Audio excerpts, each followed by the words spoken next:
So today I'm going to talk about a few aspects to making realistic clouds. All the colors are too closely related.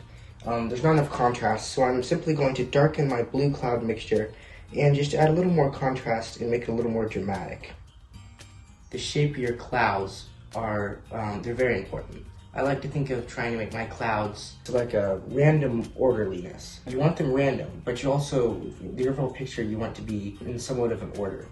You want them to be a specific shape, not just completely random. You want to plan how they look. Looking at pictures really helps. This specific cloud right here I used to photograph, and that helped me get it shaped correctly, and then I kind of just, using this as a reference, I painted this second cloud here. But basically, you want to be nice and random and not totally think about every aspect. But the overall picture, you need to step back and look at the overall cloud and make sure it's shaped properly. So notice how I've made this aim up. So clouds coming out from behind the buildings in this picture actually look better than if they were lined up parallel with the building. So blending the clouds is another important aspect to making realistic clouds. And to blend them, I like to use a fan brush. I just find that seems to be the easiest brush.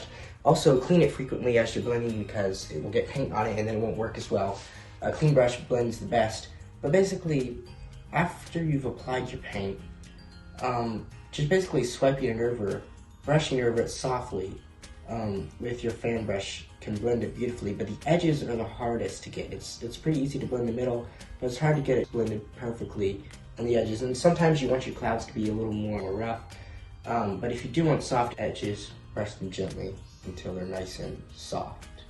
Also, you might have noticed how I'm painting a darker layer over a lighter layer, and I found that if you really want soft clouds, that works best. Instead of painting the darkest layer and then just blending it with the sky, it looks a lot better if you paint a full light layer at first and then go over like this and add just darker colors, and maybe even in just some parts of the clouds like this. Not every part, but just, you know, some of the thickest parts of the clouds will be darkest. Well, I hope you enjoyed watching my tips on how to paint realistic clouds.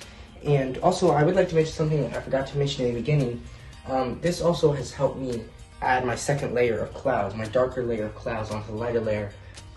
This is oil paint, and it's been about 3 days since I painted the first layer. Now, all oil paint dries at different times, so it might be different for different types of paint.